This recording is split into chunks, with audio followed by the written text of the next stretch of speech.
F1 Esports starts this week, so I thought I'd find out how hard it is to qualify for F1 Esports in 2021. Now, I have done this video in the past, and it did quite well in terms of views. A lot of you guys were interested in it, so I thought I'd basically repeat the same test in 2021, because that was back in 2018 I did that one, and see how hard it is to qualify for F1 Esports in 2021. So first of all, for those who don't know, I'm going to explain how qualification works for F1 Esports.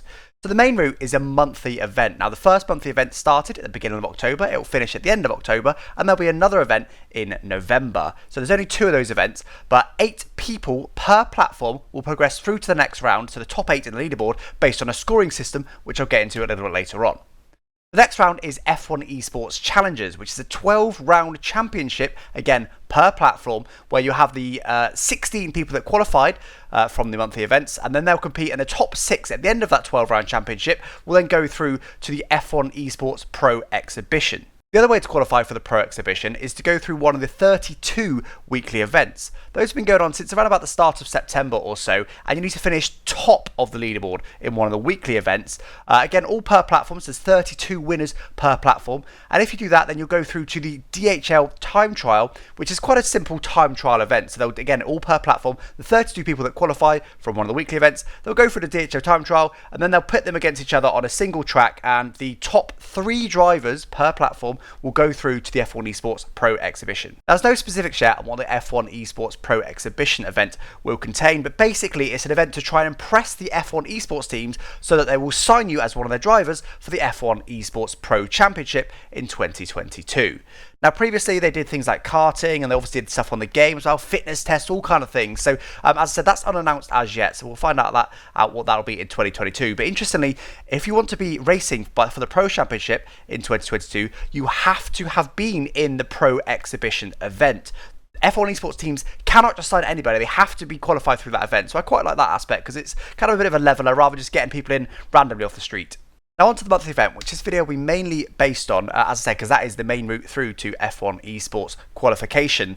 So basically it's a scored event based on a scenario that is set ahead of time. So this scenario is driving as Carlos Sainz around the Austrian circuit, and you've got to finish P5. That's the only requirements for the event, but as I said, it is a points-based event. Now, most of the points are based on your fastest lap over the course of those 6-lap event, plus also the overall race time that you do across those 6 laps. But also, one of the fixed things that you will need to do in order to be anywhere near the top is you'll need to have 0 corner cut warnings, you'll need to have used no flashbacks at all, you'll need all assists off, and you'll need to run 110 AI. Now that, of course, is only to be right at the top of the leaderboards. If you just want to do it for fun, feel free to use some assists or turn the AI down or anything you need to do. But realistically, that is going to negatively affect your score, so you're not going to be able to qualify at the top of the leaderboards unless you run those 4 aspects. Now on to the nuts and bolts of this video then. So Tomek, apologies Tomek, I can't pronounce your surname, so I'm not even going to try, is currently top of the leaderboard for the October event. And he's actually already signed by McLaren, interestingly, so he already helps him out with setups and practice and that kind of thing. But he's only just turned 16, and that is one of the requirements to be able to qualify. So he's actually not been able to qualify yet, so his earliest opportunity to race it in the Pro Championship will be next season. So yes, he sent me his footage, and I'm going to basically see how close I can get to his time to try to figure out how difficult it is to be on the level. Now, Tomek's actually a really good level because he's already signed by McLaren. He is already F1 Esports level. Now, I don't know if he'd necessarily be able to fight for the Drivers' Championship, but he'd certainly be able to be right in there with the top F1 Esports guys. He's actually a really, really good comparison to figure out what kind of pace you need to realistically be in contention for an F1 Esports seat. So let's get into my attempt then. So just setting it all up here, as I said, you need to run all assists off, which is exactly what I'm running. The other settings you can't really affect too much. So the session length, of course, you can't change that. You can't change your forecast accuracy. You can't change anything on the next screen. This is where you need to make sure you got 110 AI set. I actually switch off flashbacks because there's no temptation to use them, because I'm not going to be able to use them anyway if I want a decent score. Car damage rate also doesn't make a difference. I'm actually not even sure why that is unlocked. So get into the event then. So I'm going to be running Jarno Opmeer, the current F1 Esports champion. I'm going to run his time trial setup on PC. I'll just flick through it here, but realistically, you know, I'm not going to read it all out. It doesn't really matter too much, but just run the time trial setup there, so you're free to copy that one. So getting started then here, I'm going to talk you through basically how I approach this event, and then we'll compare that to how Tomek approaches this event. So obviously you need to basically drive 6 time trial laps effectively. They need to be near enough perfect. Now I use a little bit ERS here because as I said, fastest lap is actually quite important. It's actually slightly more important than overall race time, and of course both are important. They're important to get both. So I used a little bit ERS on the start of this event in order to get the DRS of Charles Leclerc, which was not easy to do. It's very, very tricky to be within that 1 second range just before the first turn, but I did manage it,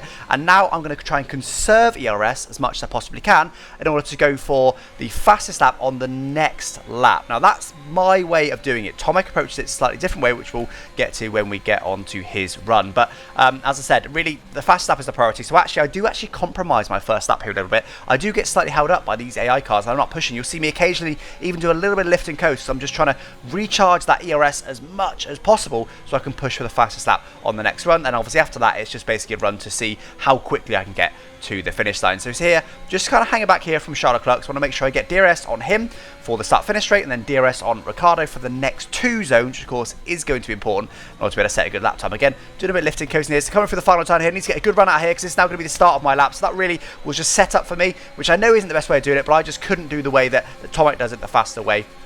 So this was the best way for me. So go on the outside here of Charles Leclerc. Luckily, they give you quite a lot of room, so you can just kind of chop off a little bit there. Got the DRS, using lots of ERS. I'm going to drain it completely because this is my fastest lap attempt for this run. Coming up to Daniel Ricciardo here, so he's not going to defend too hard, so we're going to dive up his inside here, again getting DRS there, crucially just for the apex, ready for the next straight. So Sergio Perez up next. We need to make sure we're within a second of him come the start finish straight, because there's a little bit of DRS zone as well between the activation point and the start finish line for our final lap, using the esports lines you call them, which is basically when you're running lines that they don't run in real life. So using as much ERS as I can here. Again, I'm trying to push, but realistically, I'm not on the level of the F1 Esports guys, so I'm pushing as hard as I can here. But as I said, you get one warning for going off a track, which is literally just going across the white lines on the edge of the circuit. It just takes doing that once, and you get a warning for the most part. Your whole run is basically pointless because you lose thousands of points come the end. So there is no point in completing a run if you're trying to get for a top time. If you've gone across the white line and got a warning there. So 104.6 is my best lap. Then 3 purple sectors there. Go on the outside of Sergio Perez. Also get DRS for the next zone as well. So now we're into just trying to get the best possible time towards to the finish line. So it's the best race time now is what we're going for. So we won't be able to beat that fastest lap. We've got no ERS left. It's just about getting the best time. But again, keeping it clean. Very tricky to do as well around the Austrian circuit, but I'm trying to push as hard as I possibly can. Now we'll watch the rest of this lap, and then we'll kind of skip ahead to Tomek's run. There's no point watching this entire run, although we will watch Tomek's entire run just so you can get an idea of what he's doing. So at this point here, I'm thinking I've had a good run here. I've got a good fastest lap. I'm overtaking the AI at the right points. I felt like I've driven quite well. I want to keep it clean, so I don't want to take too many risks here. That's what mine's doing right now. You see me leaving a bit of margin on a lot of these exits, because again, one off track and the whole run is basically pointless if you're going for a top time. So again, running all these sports line down to 6th there, not ideal for there. Just again though, being a little bit cautious, making sure I do keep it within the white lines. And there we go then. So that there is my run. Basically, there's 3 more laps, but they're all quite similar to that. So let's move on now to Tomek's run and see how differently he does it. Just before we get into Tomek's run, I'm going to ask you to please subscribe to the channel if you haven't already. If you're enjoying this video, you'll probably enjoy a lot of the other content on my channel. It's always detail-orientated, F1 based content. Also, I do a stream with Team Marduk, so do subscribe for that content. Let's get into Tomek's run. Here we go then. So this is Tomek's leaderboard-topping event run. So the exact same conditions as what I was on before, because the game fixed all those. Also, interestingly, he runs actually, if anything, a worse setup than what I've got. He's got a cockpit as well. He runs a Fanatec CSL Elite. I run a CSL DD. Quite similar settings setup, but if anything, you'd say that mine's a bit better. In terms of car setup, he does run a slightly different setup, but he says it's actually pretty similar to the time trial setup that I'm running. Of course, he's not willing to reveal the exact details for obvious reasons. But Tomek actually goes for the fastest lap on the first lap here, which is quite different to what I was doing. But you'll see now why I wasn't able to do that, and possibly why it's faster. So he didn't get DRS on the start-finish straight. He did have very slightly more ERS to start his run than I did. But not much at all. So this is the difference. He got to the inside here of Daniel Ricciardo. I'm not fast enough to get that close to Daniel Ricciardo to make that move. So I was realistically ended up stuck behind Daniel Ricciardo in this section. So I wasn't able to go as fast as that, which is why I ended up doing my fastest lap on the second attempt. So I could probably gain, I don't know, half a second or so in race time if I did it this way, but my fastest lap would be a bit slower. So I decided actually, for me personally, for my abilities, it's actually best to go for the fastest lap on the second lap. So there we go then. That is the fastest lap of the race. He did a 1:04.0, which is about 6/10 quicker than what we did. And he's now got DRS on Sergio Perez as well. I suspect he's probably also going to overtake him at the right point to get DRS on the next straight. So let's concentrate then on what he's doing differently. So obviously, we've highlighted there a different way of him going about the event, but that's as a result of his speed.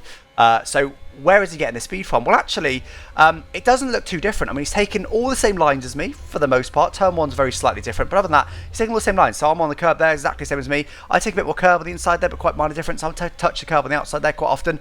Minor difference. ERS usage, he's using it virtually the same as me. I obviously saved mine in the first lap, but now we're past those AI and past the fastest lap attempts. But what he does do better, obviously I'm sure his setup's a little bit better, but that is not the majority of the time. What he does do better is he drives right on the limit every single lap. Look now, through the last couple of turns, he's right up against these track limits. He's nailing every apex. Every single one of his 6 laps would be like a top leaderboard-topping time trial run almost. They're that good. And that is the level that's required to be F1 Esports level.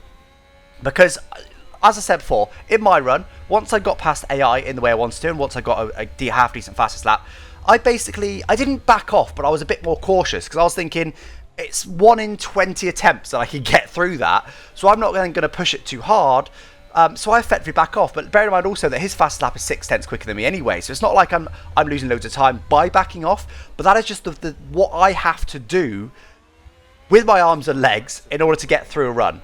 If I try to push as hard as Tomek's pushing now, I would be off the track most turns. I would be off, and look, he's right against track limits all the time.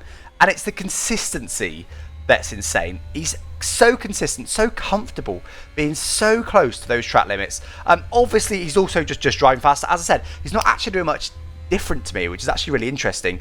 I expected him to see him doing different lines or different gears, and he's not really. He's driving it the same as me. He's just carrying more speed. He's just got more confidence. I've said this before. The difference between the top esports guys and someone of my level, so my run was top 1%. So my run is actually pretty good by human standards. But these aliens, they're able to just be right on the limit consistently and just sit there, pushing to probably 99.5% of their absolute pace, and able just to sit there and do the laps time after time after time after time. I can't do that. I feel like I did this event quite consistently, but again, I just had to back it off slightly in order to get through it. So, it's an insane run. And actually, when I did this a few years ago, the difference between me and the top guys was actually more. Now, looking at the difference, visually, there's less difference. It looks like I should be right on the pace. But I lose, on average across this event, 6/10. Not just on the fastest lap, every single lap across the 6 laps. On average, I lose 6/10 a lap. 6/10 a lap. There's only 10 corners on the Austrian circuit. Even if you say his setup is worth 2/10 a lap, which to be honest, I doubt it's even quite that much. But let's say his setup is worth 2/10 a lap. He's 4/10 a lap quicker than my absolute best run that I can do, and it's absolutely insanely impressive. Now he's done about 180 hours on this game overall. Obviously a lot on previous games as well, but 180 on this game because he's actually still at school and stuff because he is only 16 years old. I've done about 120 hours or so on the game, so that's not too different. As I said, if anything, I've got the better setup. I've got physical setup. I've got the excuse. He's got the better car setup, but not by a huge amount. There's no excuses. He is just driving better, and honestly, I don't know how they do it. I cannot do this run. I know, that's not a surprise. I'm sure you guys weren't expecting me to say, "Well, I could do this easy, yeah, with my eyes shut." Obviously not. But I physically cannot do this run. It's not possible for me to drive this well, and this is when pure talent comes into it. You need the talent to be able to operate these virtual cars as well as he's doing. Also, you need the practice. You do just need to put in the hours as well. You need to obviously have the setup as well, which helps that he's Simon McLaren, because he helps make those setups, but there's still a McLaren setup that they use. And the rest is just raw ability. And I just top 1% I am. I'm happy with that. I'm really really happy with my run, but I'm nowhere near these guys' pace. It requires an indescribable amount of skill to be on the level that these guys are on, and the fact that I'm top 1% would say that 99.9% of people are incapable of doing this. I think a lot of people probably say, hey, I could do that. Give me enough hours, give me the right setup, etc. I could do it. But I honestly don't think most people can. I think there's a lot more raw talent in F1 Esports than people give it credit for. Now that's the end of his run. Let's now compare the lap times side by side of his run versus my run. Here we go, and here are the lap times side by side. My lap times are on the top, Tomek's lap times are on the bottom. Now looking at my lap times to begin with, quite consistent actually. The last 3 laps are the ones that are not DRS affected, not traffic affected, and also not ERS affected and DRS affected. And I'm happy with my lap times. They're all within a tenth of each other. Look at the sector times in particular. The final sector, all within 400ths of each other. Middle sector, there's about a tenth there. First sector, all within a couple of hundredths of each other again. That's just my pace. 1 minute 5.9s and 8s at the end. Tomek's lap times, on the other hand, he's able to do 0.2s pretty consistently. He did actually do a 0.3 at the end there, so maybe could improve slightly. But that's, again, about, what's that? That's more like 7/10 of a second. 6 to 7/10 of a second. His best lap time then, let's compare those. So again, he did it on a different lap to me. So 16.0. I actually went faster in the first sector, purely because, of course, I was able to get DRS down the start-finish straight, whereas he wasn't. Middle sector though, he did a 28.5, I did a 28.8, that's 3.5 tenths there. Final sector, he did a 19.5, I did a 19.8, so again another 3 tenths there. So there it's in the second and third sectors, but if we look at the final lap, for example, 29.2, 3 tenths there, second sector, final sector, another about 2 tenths or so, but that was a bit of a bad sector for him. First sector, again about another tenth or so. So there's not a particular thing that you can highlight that I'm doing wrong. He's just faster everywhere. So onto the score comparison then, you can see I got 297,000, he got 303,000. So total time score, he beat me by around about 4,000 or so. Best lap score, he beat me by around about 600 or so, which adds up to those 6 tenths, and it's just multiplied by 1,000. Clean lap bonus, we've got exactly the same because both did clean laps. Flashbacks, neither of us use any flashbacks. Difficulty and assist bonus, he got slightly more purely because that's a multiplier based on your overall score. So they add up the previous 4 lines and then apply a multiplier. So he got a bit more there, but we both ran the same thing. But he did get slightly more overall just because he did a better time. So overall, he's beat me by almost 6,000 score, which if you have a look at the leaderboards, I'm 48th in the PC leaderboards, which I'm pretty happy with, out of 7,131. But he is, well, he's top because P1 clearly you can't go 7 seconds faster than that, or 6.3 seconds faster than that, like someone's apparently done. So clearly that's an illegal lap time there. So he is effectively top of the leaderboards. And by quite a way as well. Look, I mean, he's 3-4 tenths clear of the next nearest guys. I'm sure these next nearest guys have done many hours to try and get a decent time in. So to be that clear, as I said, I'm actually top 1%. I mean, he's obviously just top. I'm top 1%. He's just top 1. But yeah, you can see the overall time there. Somewhere around 4 seconds. 4 seconds across 6 laps. And that's what it's done to the score. So that is what it requires to be an F1 Esports level driver, and then also kind of to qualify for F1 Esports as well by extension. So Tomek, fair play to you, my friend. Phenomenal run. My arms and legs cannot do what you've just done there, my friend. Unbelievable speed. Let me know what you guys thought of Tomek's run in the comments. And other than that, guys, don't forget to subscribe if you're new, and I thank you for watching. Bye-bye.